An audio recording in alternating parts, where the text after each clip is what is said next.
9:33 de la mañana, tiempo, por tanto, para continuar a esta hora e entrar de lleno en las grandes cuestiones en geopolítica. Eduardo Irastorza, profesor de OBS Business School, muy buenos días. Muy buenos días, un placer estar contigo.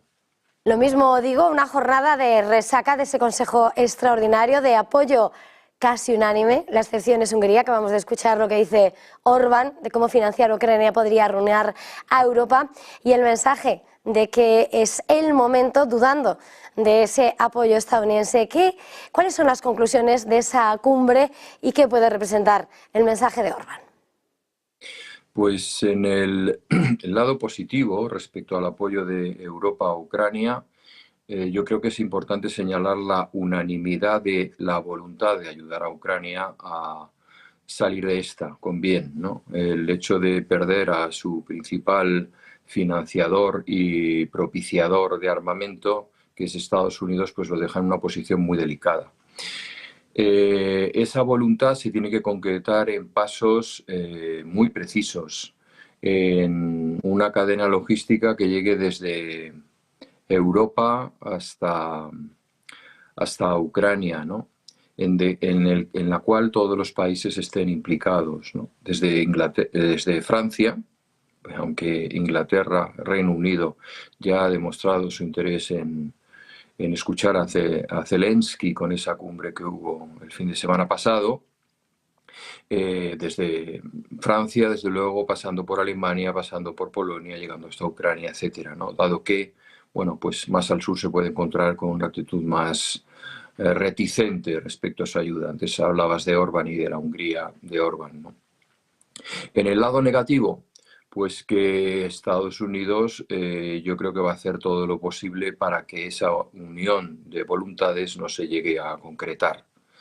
Sus negociaciones de aranceles, sus acuerdos económicos, van a trabajar en la línea de acuerdos parciales con cada uno de los países individualmente, siguiendo la política de divide y vencerás. Por otro lado, Europa sí puede aportar capital, puede aportar ayuda, pero la última tecnología militar procede de Estados Unidos. En definitiva, Europa tendría que empeñar parte de ese armamento que ha adquirido a Estados Unidos para facilitárselo a Ucrania, con lo cual Estados Unidos seguiría haciendo un negocio, dado que Europa no se puede quedar indefensa en estos tiempos y seguiría comprando armas a Estados Unidos, con lo cual se convertiría en un intermediario útil para la industria armamentística norteamericana. En este escenario hemos escuchado precisamente a Vladimir Putin en las últimas horas elevar el tono en cuanto a la voluntad de Macron de ese paraguas nuclear. Se ha vuelto a reiterar como el envío de tropas a Ucrania no es que sea una línea roja. Lavrov decía que fuera de cual fuera la bandera se interpretaría como tropas de la OTAN y una guerra no híbrida, sino una guerra directa. No sé hasta qué punto en medio de ese camino hacia la negociación se están imponiendo o fijando en esas líneas rojas muy concretas que para Washington van a ser también de una clara dimensión. No sé cómo lees el mensaje ahora mismo de Moscú. Yo creo que pintar una línea roja hoy en día es muy difícil, y mucho más con los antecedentes que tenemos. Pensemos que en la guerra de Corea intervinieron del lado de Corea del Norte pilotos rusos, cientos de miles de voluntarios, entre comillas, chinos. Es decir, se puede enmascarar esa intervención sin hacerla oficial. Y yo creo que esos pasos se pueden dar por parte de la Unión Europea. Respecto a que le moleste el poder nuclear de Francia a Rusia, pues es normal, porque Francia tiene una capacidad nuclear, o sea, no tiene las más de 5.000 cabezas nucleares que tiene Rusia, pero tiene cerca de 200 que serían capaces de destrozar pues gran parte del mundo, si se lanzan todas con éxito. De ahí la propuesta de Macron de crear un paraguas nuclear, incluso de acercar las armas, dado que el tiempo de respuesta es clave para anular su efecto, y anular el efecto de una bomba nuclear pues hasta cierto punto, ¿no? Porque en algún sitio tiene que explotar y será sobre los cielos probablemente de Europa si se lanza desde Francia. De ahí la voluntad de aproximarlas a Alemania. ¿Qué ocurre con Alemania? Pues que puede ver cuestionada su soberanía. ¿Cómo que vienen armas de Francia, ¿no? De Estados Unidos, con el cual, bueno, me ganaron la guerra y ocuparon mi territorio? Francia también ocupó parte del territorio, pero digamos que no es una potencia de primer nivel en este sentido y siempre ha sido un rival de Alemania. Eh, yo creo que la única forma de generar una respuesta creíble por parte de Europa es que haya un acuerdo entre sus dirigentes para entender que no estamos hablando del poder nuclear de Francia, el poder terrestre de Alemania, el poder naval de Reino Unido, sino de unas auténticas fuerzas armadas unificadas que tienen a su favor probablemente los mejores estados mayores del mundo.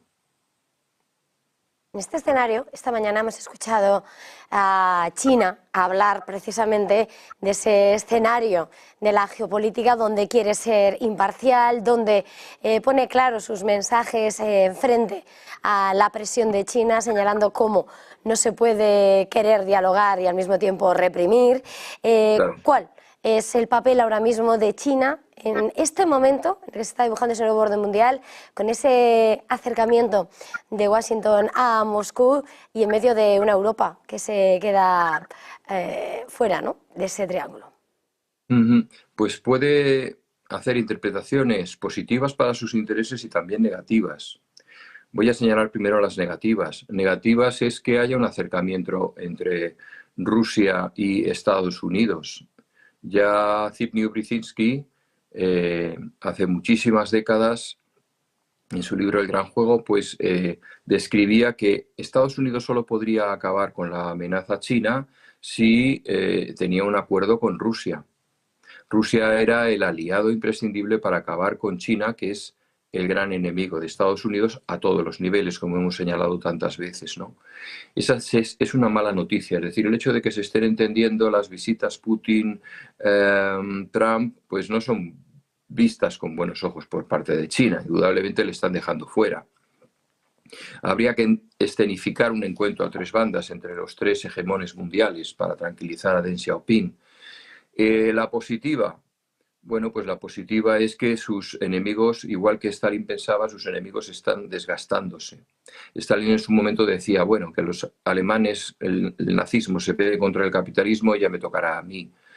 Realmente se puede plantear que ese enfrentamiento le puede situar en una posición de ventaja, y no solo de ventaja, sino de intermediación imprescindible. Con lo cual su papel en el mundo diplomático internacional crecería sustancialmente.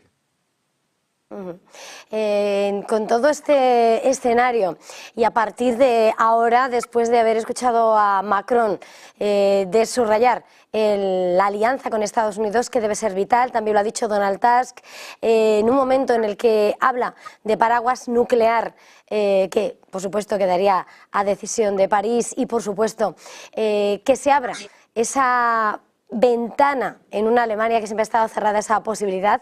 No sé en qué punto, en un momento en el que se suponía que iban a reducir, querían hablar de reducir armamento por parte de Trump, hablando con China, hablando con Rusia, y en un momento en el que, claro, la evidencia hace que Europa se plantee ese cambio, ¿cómo se dibuja ahora mismo ese escenario para Europa? ¿Cómo ve en medio de esa división y ante la capacidad, voluntad sí, pero la capacidad de financiar ese cambio radical en la defensa en Europa? ¿Cómo lo analiza?